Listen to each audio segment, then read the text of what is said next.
nuestros corazones.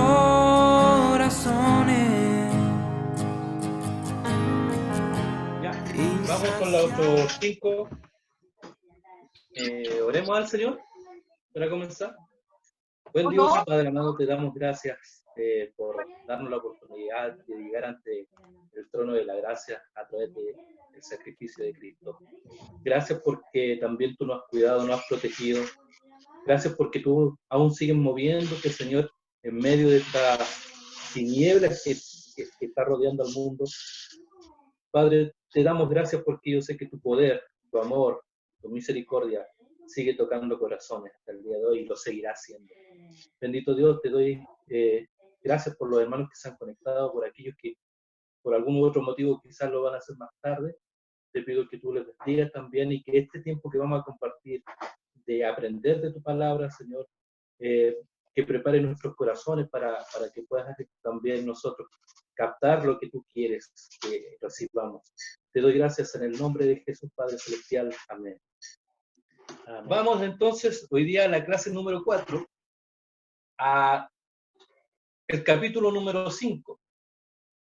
Es una historia que se predica mucho, es una historia que se sacan algunas enseñanzas, lamentablemente, a veces un poco erróneas, pero vamos a ver lo que la palabra nos dice.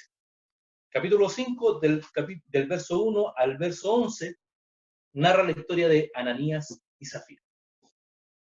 Vamos entonces al verso número 1 y número 2, Amén. sobre la mentira de Ananías y Zafira.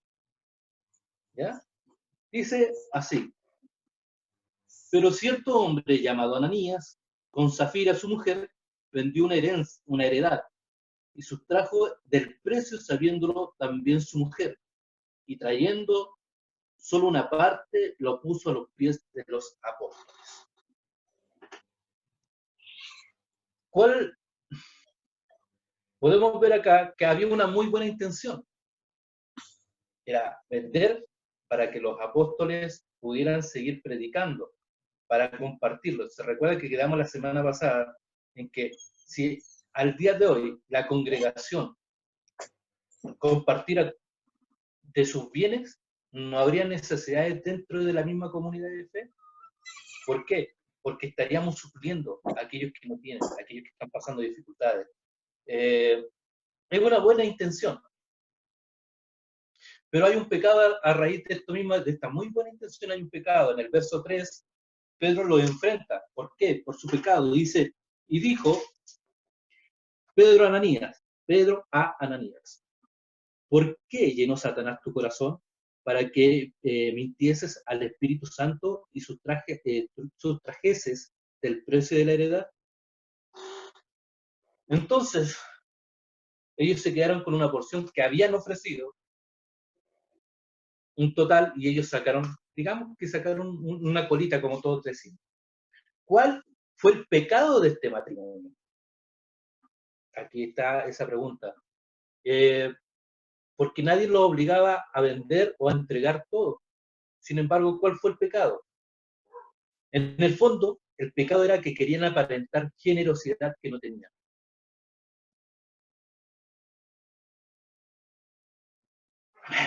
Sí, eso era el pecado. El pecado era querer aparentar lo que no tenían o demostrar que tenían para solamente figurar. Y eso nos sucede a todos, a veces. Y no tan solo en lo económico, nos sucede también en el área espiritual. El preguntar cuando a uno le dicen, ¿cómo estás? ¿Cómo te ha ido?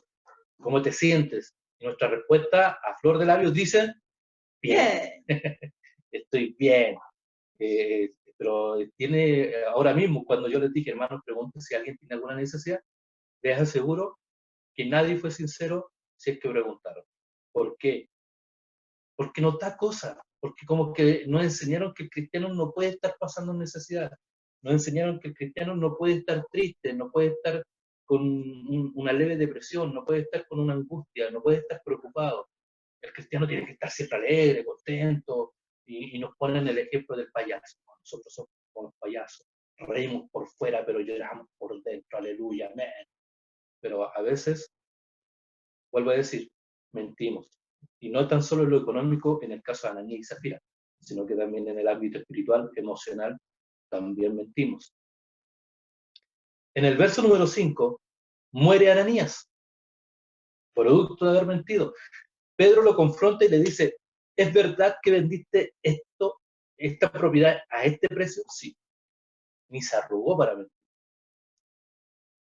Dice la Biblia que pasaron alrededor de 3 horas cuando entra su mujer, Zafira, y le pregunta lo mismo. Zafira, ¿es verdad que vendieron esta propiedad en este precio? Sí, has mentido. No nos mentiste a nosotros, le dice Pedro, le mentiste al Espíritu Santo.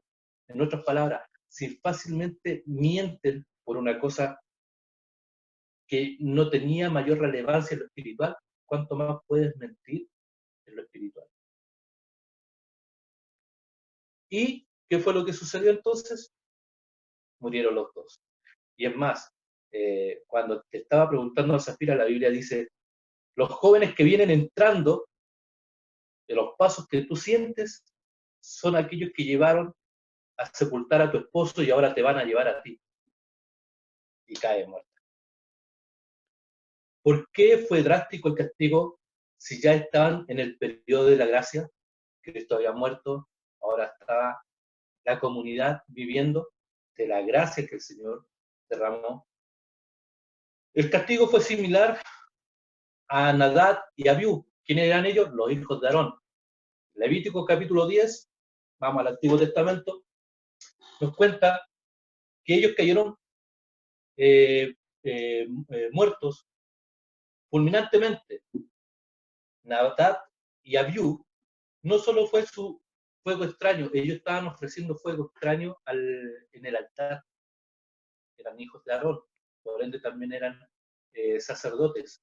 Y para envolver a la gente, para no digamos a lo mejor engañar, pero sí para envolver a la gente, para distraer a la gente, para demostrarle que también el poder de Dios podía estar en ellos, dice que hacen un fuego extraño. ¿Cuál fue este fuego extraño? No entra la Biblia en más detalle, pero sí dice que más que el fuego extraño en sí, fue la actitud insolente, rebelde y temeraria que tuvieron ante Dios. Entonces, al mentir, Ananías y Zafira tuvieron las mismas características. Tuvieron una actitud insolente, rebelde y temeraria ante Dios, no ante los apóstoles, ante Dios. Se atrevieron a ofrecer al Señor no aquello que Él había mandado, sino lo que a ellos se les antojó ofrecer. ¿Qué produjo en la comunidad la muerte de este matrimonio? Verso 11 dice que produjo y vino gran temor sobre la iglesia y sobre todos los que oyeron estas cosas. ¿Sabes? Dios es un Dios que causa temor. Cuando se trata de jugar con Dios, Dios es celoso de su nombre. Los judíos hasta el día de hoy no lo nombran, no lo mencionan. Nosotros somos muy, muy relajados. Somos muchas veces incluso insolentes, porque hablamos de Dios, lo nombramos, hay humoristas que lo nombran, pero sin embargo ellos se reservan, ellos dicen el Altísimo, el Todopoderoso. Y esto nos lleva a que tenemos entonces que cuidar también el nombre de Dios, porque de una u otra manera también estamos faltando y estamos teniendo parte de algunas características que tenía Nadab y Abiú y que también reflejaron Ananías y Zafira. Recuerden, no fue el fuego extraño, no fue el que vendieran la heredad y se quedaran con algo Ananías y Zafira, sino que fue una actitud insolente, rebelde y temeraria. Eso fue lo que llevó a la muerte a ellos. ¿Por qué? Porque Dios había puesto en su corazón, había una muy buena intención, pero se les antojó ofrecer lo que ellos querían, no lo que Dios había puesto en el corazón. Pregunta, ¿qué ha puesto Dios en su corazón? cuando el Señor lo toca en la iglesia, en el culto, con una canción, con una predicación, ¿qué ha ofrecido el Señor? ¿Y qué termina dando? Dejamos ahí la pregunta para que usted la medite. Luego vamos al capítulo, seguimos en el capítulo 5, pero vamos al verso 12 al 16, porque aquí menciona las tareas de los apóstoles.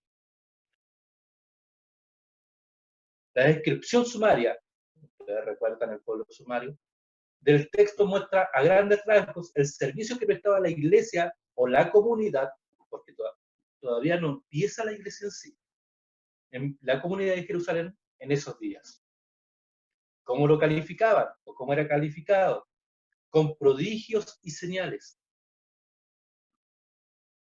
Así eran catalogados, así eran mencionados y así eran reconocidos los apóstoles, porque hacían prodigios y señales. No andaban en los matinales, no se ponían a hablar en contra de las autoridades, tampoco hablaban incoherencias. Ellos se dedicaban a predicar la palabra, nada más. Había hambre en esa época, había mucha necesidad. A lo mejor no andaba una pandemia, pero sí estaba la lepra. Pero sin embargo, ellos no hicieron nada más que regirse a lo que habían aprendido de Cristo.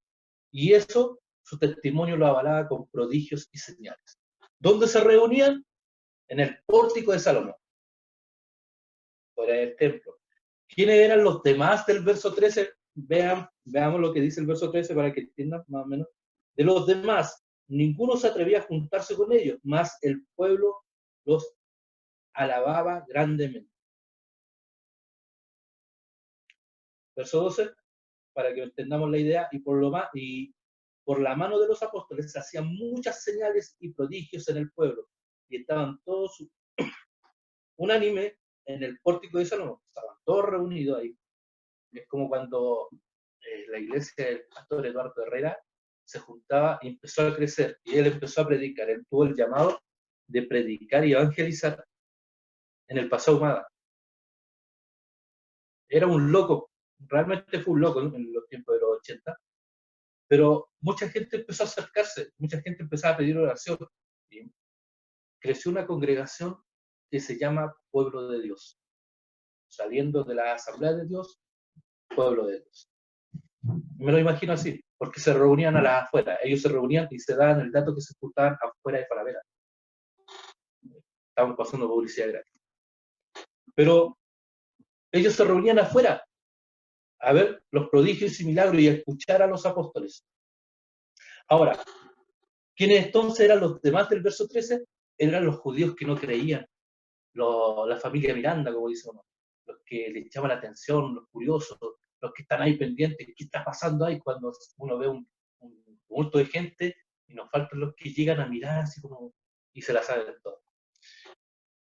¿Qué resultados tenía la iglesia cuando ministraba las necesidades del pueblo? Verso 16 dice, y nota esta respuesta, y aún de las ciudades vecinas, muchos venían a Jerusalén trayendo enfermos, atormentados de espíritus inmundos, y todos eran sanados.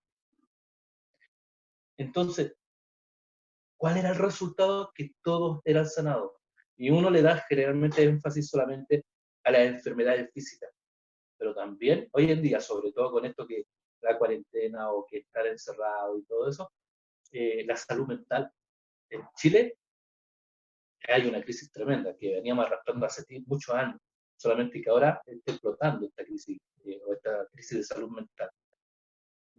Cuando el Señor, cuando Dios, cuando el Espíritu Santo actúa en un enfermo, no tan solo lo sana físicamente, sino que también sana sus heridas emocionales, sus heridas sentimentales.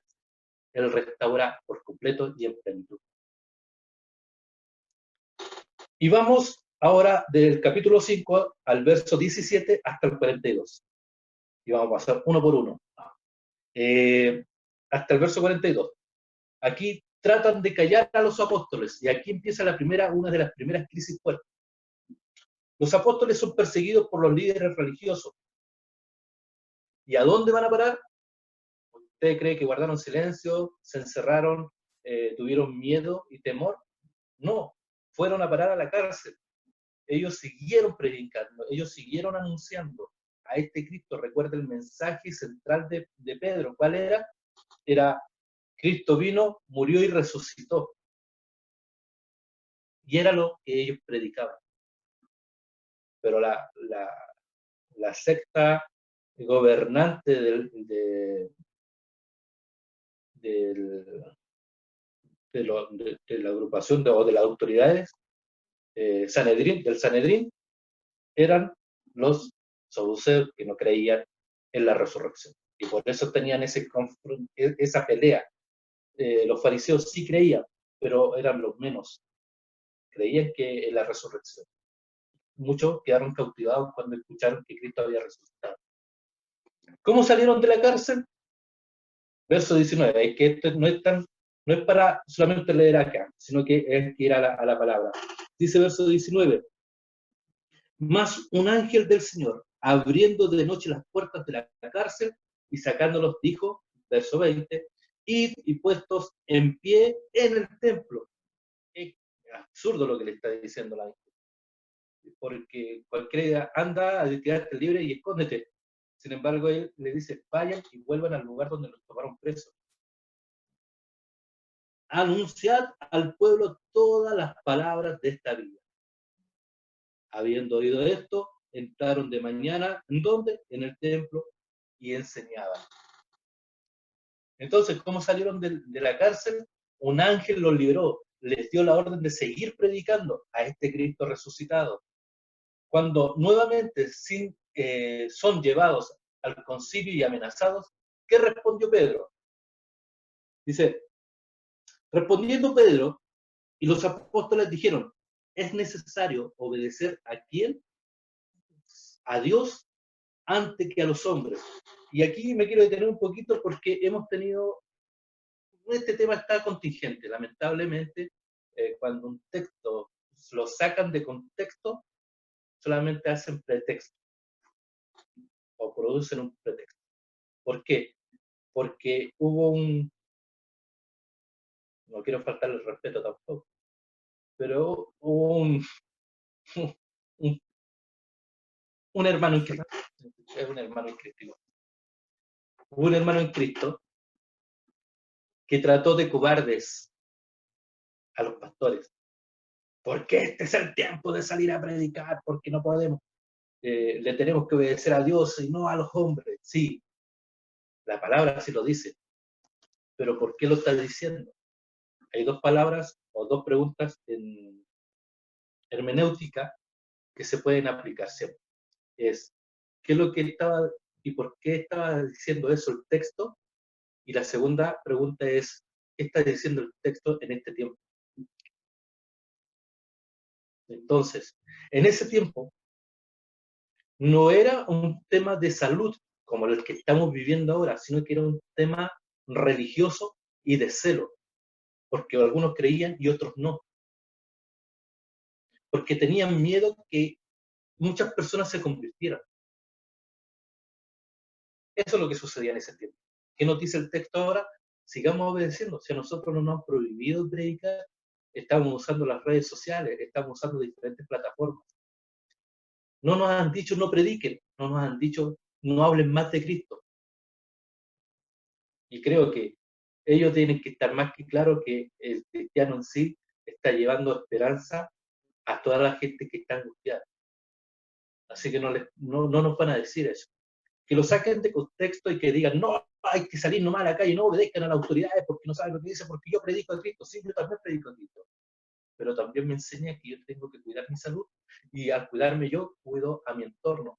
Y ellos pueden comunicarse con otras personas y pueden contagiar. Entonces, ¿qué es lo que nos llama? A ser prudentes, también a ser buenos mayordomos. En la parábola del mayordomo, Jesús usa una palabra griega, economo, y la palabra economo viene de economía, y que quiere decir administrador. En otras palabras, Jesús le dijo, ustedes sean buenos administradores, no tan solo de las riquezas, sino que también de su vida. Así que no se turbe cuando escucha a alguien decir, no, tenemos que salir, no, porque la palabra, si bien lo dijo en su tiempo, bajo un contexto netamente puntual. Hoy en día el Señor también nos llama a predicar y lo estamos haciendo por diferentes vías, como le digo. Así que no se complique cuando diga, oh, pero ese pastor o ese hermano dice, quizás tenemos que salir. Sí, salga por redes sociales y va a ser más sanito para todos. La situación se agrava. ¿Hasta qué punto? Al punto, como dice el verso 33, de querer matarlos. No tan solo, no es que le dijeran no prediquen, o si no los vamos a meter a la cárcel, o como andan los policías en India con unos palos pegando, sino que acá había una amenaza de muerte y era netamente efectiva. ¿Quién interviene aquí? Y aquí conocemos a una persona que luego va a volver a ser mencionada, Gamaliel. ¿Quién era Gamaliel? En síntesis, ¿qué recomendó Gamaliel? Que si la obra no era de Dios, se acabaría sola. Y debo reconocer que cuando empezamos acá en la Florida, bueno, hay muchos que dudaron. Y me acordaba de las palabras de Gamaliel. Si el Señor confirma, nosotros teníamos que seguir. No, pero es que ellos no van a durar mucho tiempo. Si es del Señor, siempre se le da la honra a Él, la obra, el ministerio va a seguir. Y no estoy hablando del ministerio de manera personal, sino que el ministerio de la obra del Señor, porque nosotros vamos a pasar. La congregación, muchos van a pasar, muchos van a ir ante la presencia del Señor, pero en sí la congregación va a seguir avanzando. Luego van a llegar los chicos, algunos se van a casar, otros a lo mejor serán princesos, pero van a seguir llevando la palabra al Señor a través de la congregación. Ese era Gamaliel. ¿Quién era Gamaliel? Gamaliel entonces era un sabio, un rabí, un sabio, que más adelante vamos a conocer un poquito más cuando entre al escenario Pablo, porque dice la palabra que Pablo aprendió a los pies de Gamaliel. ¿Y quién era Gamaliel entonces? Era un sabio, era un maestro de la ley que todos querían ir a estudiar con él. Este era Gamaliel entonces.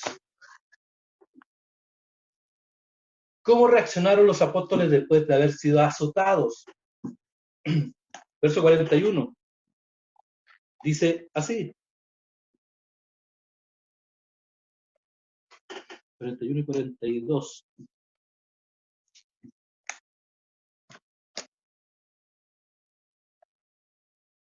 Y convinieron con él y llamaron a los apóstoles, el verso 40. Después de azotarlos, le intimaron que no hablasen en el nombre de Jesús y los pusieron en libertad.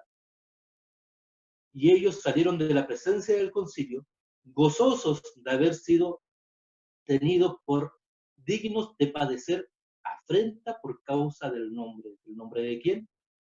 De Cristo. Y todos los días en el templo, por las casas, no cesaban de enseñar y predicar a quién, a Jesucristo.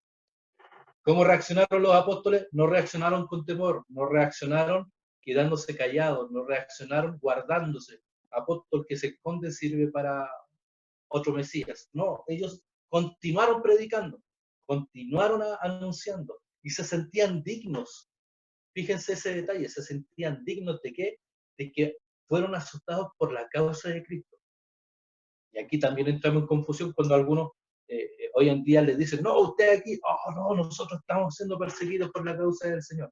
Si quieren realmente saber lo que es sufrir por la causa del Señor, vea a nuestros hermanos en Medio Oriente, vea a los cristianos musulmanes, vea videos en YouTube, cómo son azotados. Y hace poco, recuerden cuánto causó impacto en el mundo que eran decapitados los cristianos. Así que lo que nosotros estamos pasando no es nada. ¿Por qué? Porque todavía nosotros tenemos esta libertad de anunciar, de hablar, de comunicar, que Cristo vive, y no la pierdan más. Aquí hay un dato sobre Gamaliel. Gamaliel era una figura de gran reputación y de reconocida sabiduría entre el pueblo de Israel. Fue maestro del propio apóstol Pablo, quien lo educó en el judaísmo. Su intervención está basada en la imparcialidad. No es que Gamaliel era cristiano o que estaba de acuerdo con los cristianos o con esta comunidad que estaba emergiendo. No. Se caracterizó por ser imparcial y prudente. A varios nos falta de repente esas características. No era simpatizante del cristianismo, vuelvo a decir. Él se caracterizaba por ser imparcial y prudente. Por eso cuando dice en el verso 34, 33 y 34, no, 34, dice, entonces levantándose en el concilio, un fariseo llamado Gamaliel, doctor de la ley, venerado de todo el pueblo, mandó que sacasen fuera por un momento a los apóstoles. Y luego dijo, varones israelitas, mirad por vosotros lo que vais a hacer respecto a estos hombres, porque antes de estos días se levantó Teudas, diciendo que era alguien. A este se le unió un número como de 400 hombres, pero él fue, ¿qué? Muerto. Y todos los que le obedecían fueron dispersados y reducidos a nada. Después de esto, se levantó Judas el Galileo en los días del censo y llevó en pos de sí a mucho pueblo. Pereció también él, y todos los que le obedecían fueron dispersados. Y ahora os digo, apartaos de estos hombres y dejadlos, porque si este consejo o esta obra de los hombres se desvanecerá, mas si es de Dios, no lo podréis destruir. No seáis, tal vez estén luchando contra quién, contra Dios. Fue prudente, puso varios ejemplos. Vean lo que está sucediendo en tal parte, vean lo que está sucediendo en esta otra parte, vean lo que está sucediendo allá. Cierran los templos, hasta aquí llegó la congregación. Pero sin embargo, estos hombres capaz que sean realmente de Dios. Así que mejor no luchemos contra ellos, porque capaz que estemos o terminemos luchando contra Dios. Ese es el capítulo 5. ¿Alguna pregunta, duda sobre el capítulo 5? ¿No? ¿Por qué a los saduceos los trata como secta? Me llamó mucho la atención ahí. ¿Solamente porque no creen en la resurrección? Es que habían otras cosas. Característica de una secta es cuando hoy en día hay un líder absoluto y totalitario. Cuando las ideas solamente se impregnan, tú conoces las sectas. Cuando hay ideas y esas ideas se imponen como ley y tratan de imponerla a los demás. Ve el cristianismo y ve los saduceos como eran. Los saduceos, ellos imponían lo que ellos creían que estaban interpretando la ley. El cristianismo mostraba qué camino quieres tomar o quién vino a morir por ti. Esa era la diferencia. Claro. Ya. Muchas gracias.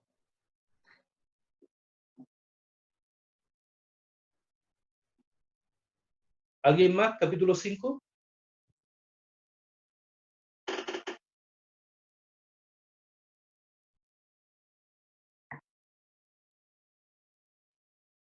Entonces vamos con el capítulo 6. La elección de los 7. 7. Aparece un nuevo grupo ahora aquí en el escenario. Y son los helenistas. Los helenistas no eran los que se llamaban Helena. Era una comunidad compleja, la formaban dos grupos de diversa lengua, mentalidad, cultura y posición social. Eran dos grupos que mantenían esto, eran de diversas lenguas, que tenían una mentalidad o varias mentalidades en cuanto a ideas de cómo llevar el culto, de cultura porque recuerden que se abrió el Evangelio, y de posición social. Y acá muchos pasan y le hacen una mirada. Yo estaba mirando, son solamente 15 versos en el capítulo 6, y algunos lo pasan súper rápido. Pero aquí Lucas, podemos decir que lo hace de una manera magistral, el cómo enseña o cómo redacta y nos cuenta un conflicto muy profundo que había en la comunidad de Jerusalén. Porque había un problema muy, muy, muy fuerte. Como ustedes están viendo, ¿habían problemas en la comunidad de Jerusalén? Sí, lo había. Lucas era un hombre conciliador, por ende escribe de una manera muy suave esto. Y solo insinúa el problema, ya que su interés es presentar, ojo con eso, mire, eso también deberíamos aprenderlo. Él no le hace hincapié al problema, sino que solamente lo menciona porque para que nosotros aprendamos y veamos la solución pacífica que tomaron los apóstoles, o a la que se llegó para que no se rompiera la unidad de la comunidad, la unidad de estos cristianos, de estos primeros cristianos. Esta era la situación de la comunidad. El primer grupo, el grupo de habla aramea y cultura hebrea. Arameo, hebreo, no es lo mismo. Del grupo mayorista eran los apóstoles, de tradición judía, digámoslo así. Entre sus costumbres y prácticas discriminaban porque eran netamente judías. No, es que podríamos colocar danza, bandera, eran netamente judías. Ellos seguían viviendo el judaísmo y la añadieron a Cristo. Por eso a mí no me calza mucho cuando dicen, no, es que es judío mesiánico, o es judío cristiano, o es judío o es cristiano. ¿Por qué? Porque ellos siguen manteniendo, o algunos siguen manteniendo todas las leyes y todas las normas.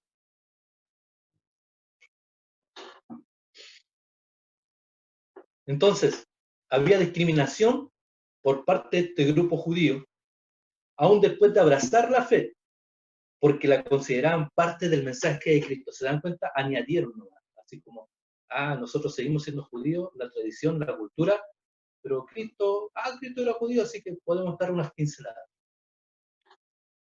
Si contextualizamos su comportamiento, podremos decir que formaban el ala tradicional y conservadora de la comunidad de Jerusalén.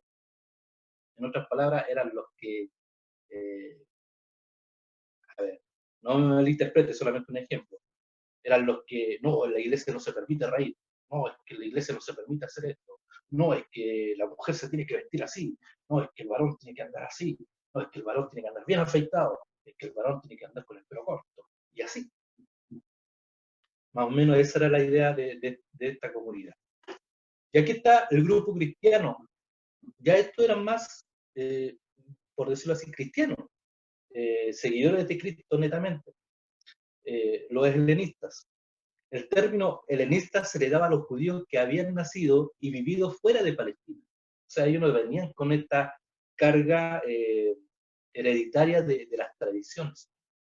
En la diáspora, Jerusalén, diáspora cuando salieron todos dispersos, y muchos se quedaron en el extranjero. En contacto con solo la cultura griega, ellos crecieron con la Biblia, pero la Biblia de los 70. Y aquí hay varias leyendas, una de las más conocidas, de las sinagogas más importantes, más prominentes, mandaron a buscar a 70 ancianos. 70 ancianos. Y a cada uno se le pasó un capítulo de la Torá. Y dice, por eso digo que es parte de la historia o de la leyenda, que en una noche tradujeron todo del arameo, hebreo, al griego, en una noche. Por eso se le llama la Biblia de los 70. Hay otras historias más que lo relacionan, pero más o menos esa es la más conocida. Entonces, todos estos helenistas, estos judíos, aprendieron con ese tipo de Biblia. Y en esa Biblia estaba incluso hasta los libros apócrifos que nosotros conocemos hoy en día. Estaba el libro de los Macabeos, estaba el libro de Judith, estaba el libro de Sabiduría, Eclesiástico, Tobías. ¿Saben por qué? Y no es malo esos libros, léanlos, porque ahí entregan cultura, ahí entregan tradición judía. Entonces, Estos judíos que vivían fuera de Palestina aprendieron con esta Biblia y aprendieron esas tradiciones, pero tenían la cultura griega. También habían adoptado su lengua. Un buen número de ellos vivían en Jerusalén, donde tenían sus propias sinagogas. O sea, volvieron después a Jerusalén y tuvieron que formar sus propias comunidades para poder entenderse. Es como aquí cuando de repente nosotros decimos, oh, los haitianos se juntan solamente los haitianos. Claro, uno no entiende a los chilenos. Hablamos mal y hablamos rápido. Entonces, ¿qué es lo que hacen? Ellos hicieron lo mismo. Pum, volvieron y se juntaron entre ellos, los helenistas. ¿Por qué? Porque se entendían en cuanto a la cultura, en cuanto a la lengua. Y se formaron grupos aparte. Ellos tenían una visión más amplia. Dentro de la comunidad cristiana era el ala de avanzado, o sea, eran jóvenes, la gran mayoría eran jóvenes, críticos, y criticaban justamente esto, criticaban abiertamente el judaísmo. ¿Por qué seguimos con la tradición? ¿Por qué seguimos con esto? Si Cristo vino a morir y a echar abajo toda tradición. Y aquí estaban los jóvenes. Imagínense, no es ahora que los jóvenes levantan la voz y hacen revolución. Los jóvenes desde la primera comunidad ya estaban haciendo eso. Criticaban a los más antiguos, a los que no dejaban hacer nada. ¿Cómo enfrentaron los apóstoles el descontento de los creyentes helenistas? Vamos al capítulo 6 entonces, versos 2 y 3, dice: entonces los 12 convocaron a la multitud de los discípulos y dijeron: no es justo que nosotros dejemos la palabra de Dios para servir a las mesas. Buscad pues, hermanos, de entre vosotros a 7 varones de buen testimonio, llenos del Espíritu Santo y de sabiduría, a quienes encarguemos este trabajo. O sea, el servir las mesas no era así como lo vemos hoy en día.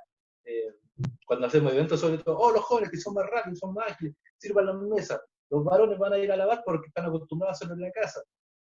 No, acá no era tan simple eso. Tenían que ser llenos del Espíritu Santo, tener buen testimonio.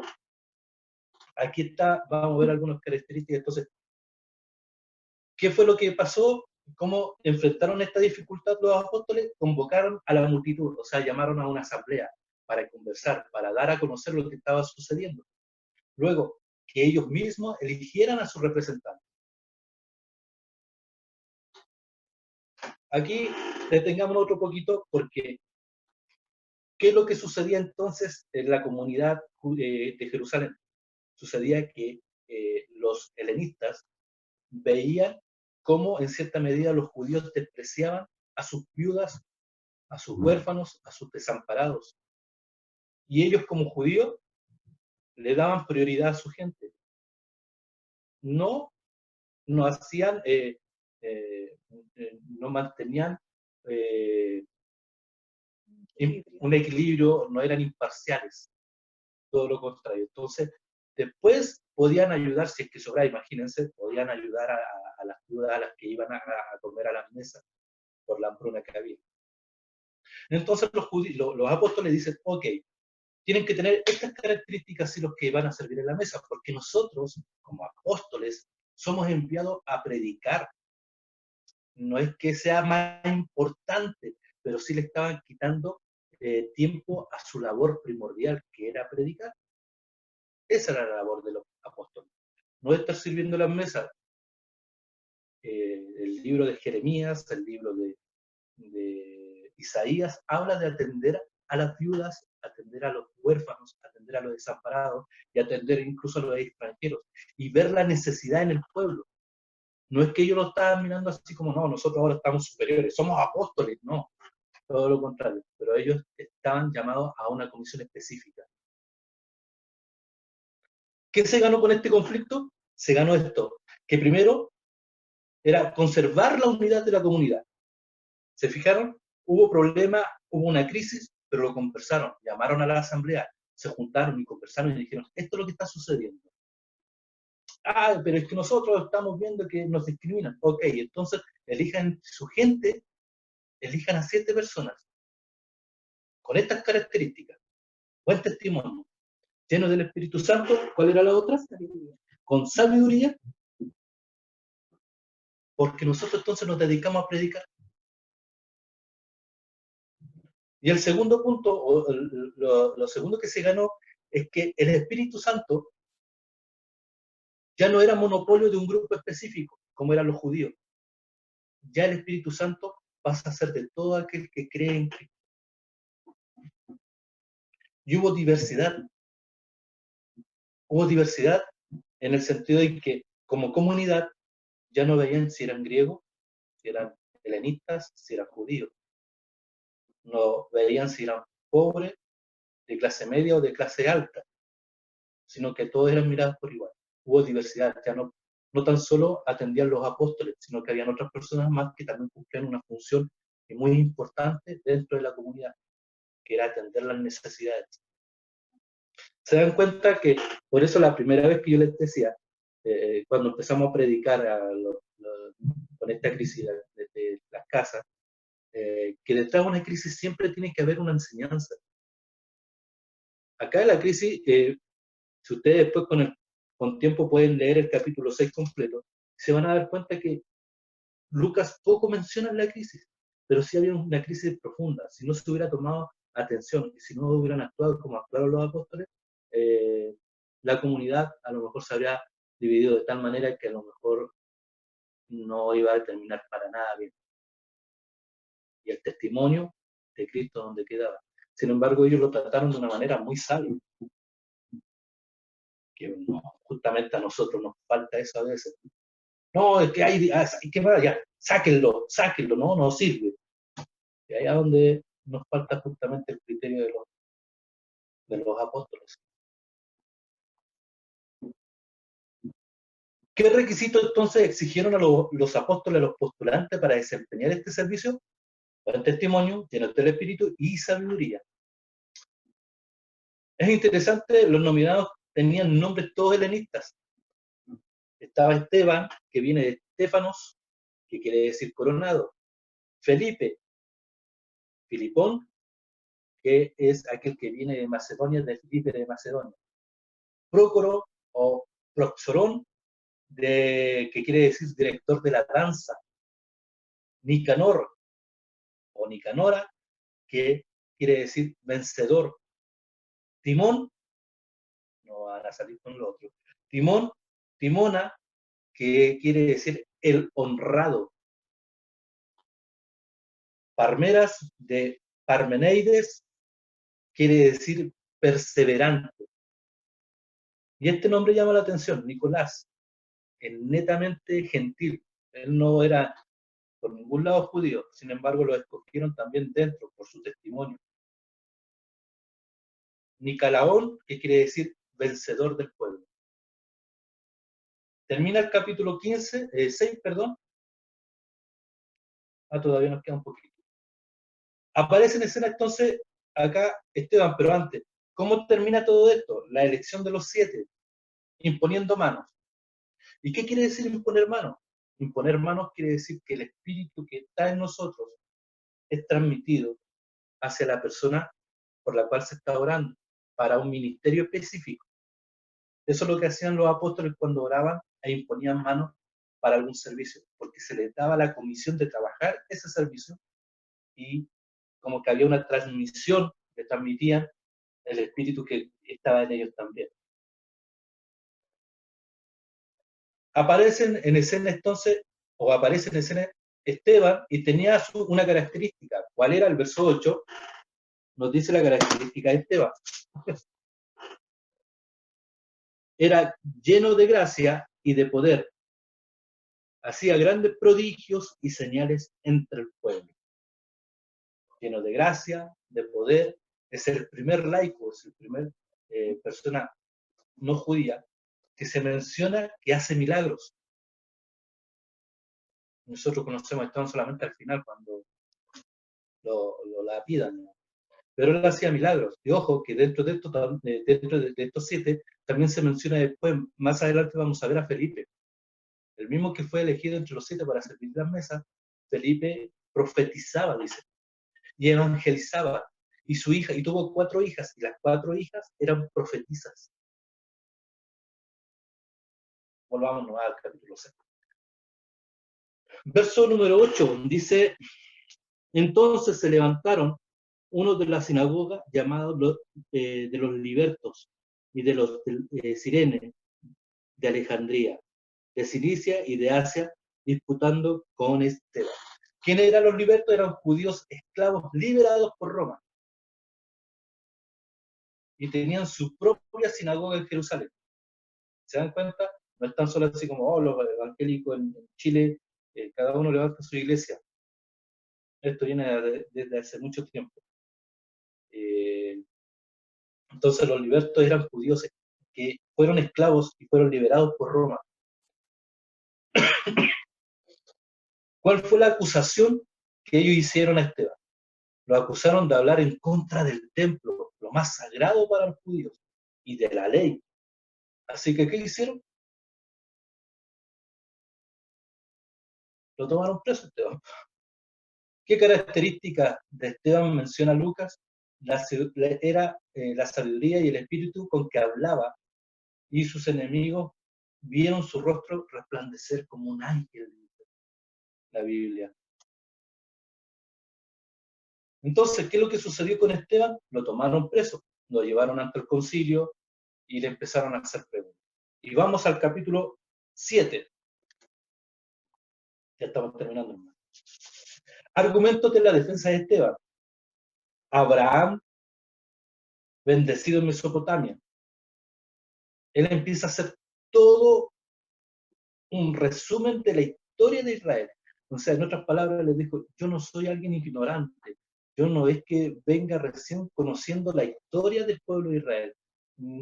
He aprendido, instruido y he ido conociendo la historia del pueblo de Israel. Entonces empieza desde Abraham, que fue bendecido en Mesopotamia, cuando tuvo que caminar buscando llegar hasta Canaán.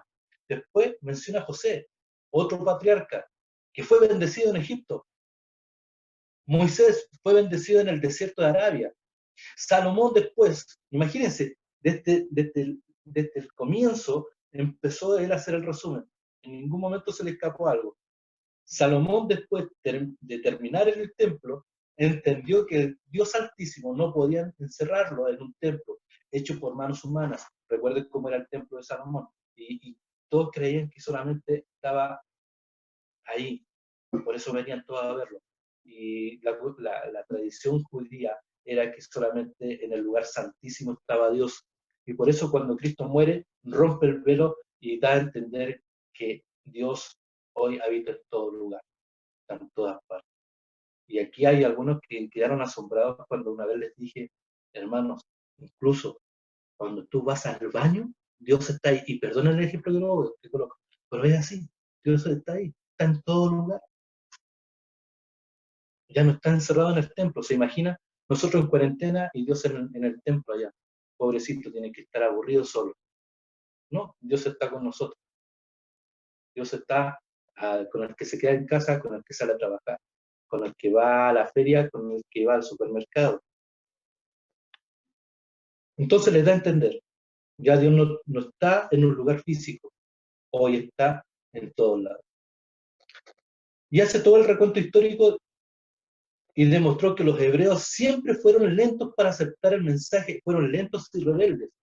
Faltó añadir ahí, para aceptar el mensaje y los mensajeros de Dios. ¿Y qué es lo que hacían generalmente? Terminaban matando.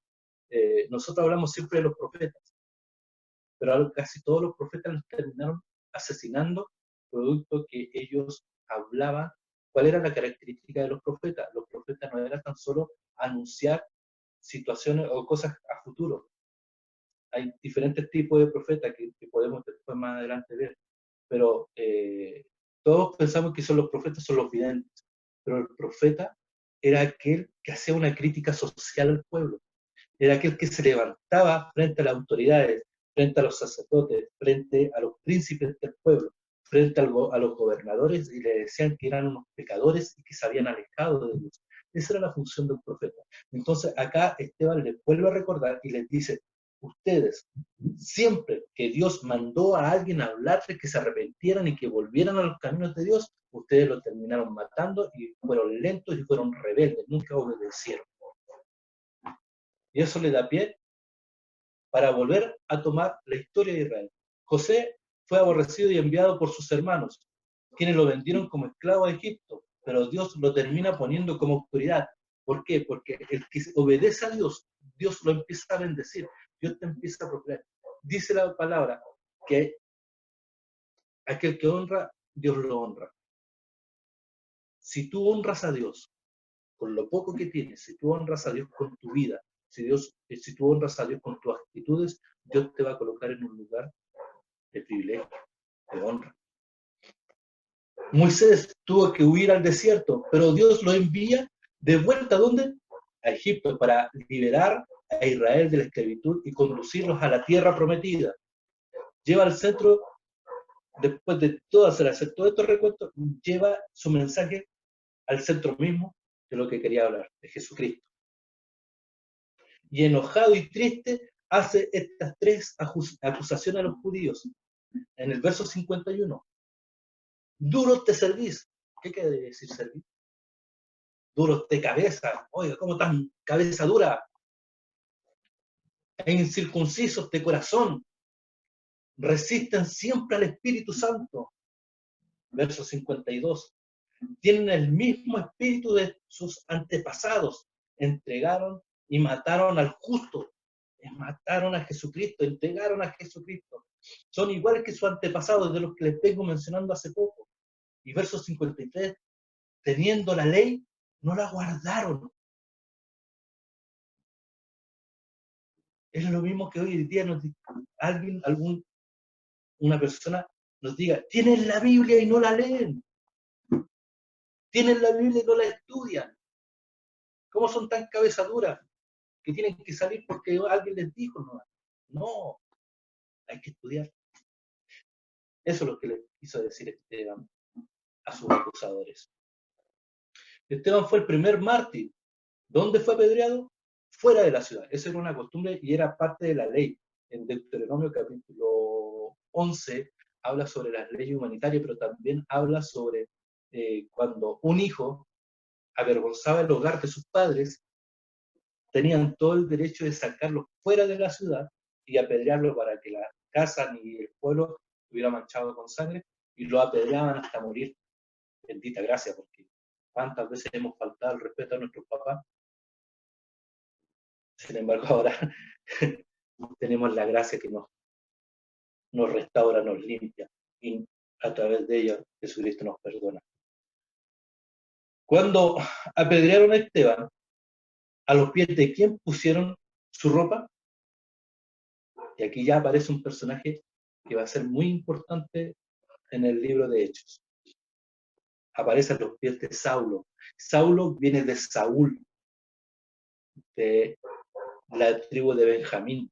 ¿Y quién era Saulo? El que luego conoceremos como el apóstol Pablo, el apóstol de los gentiles. Y aquí esta pregunta, para que quede dando vuelta también en nuestra cabecita. ¿Bajo qué contexto se debe leer el discurso de Esteban en el presente?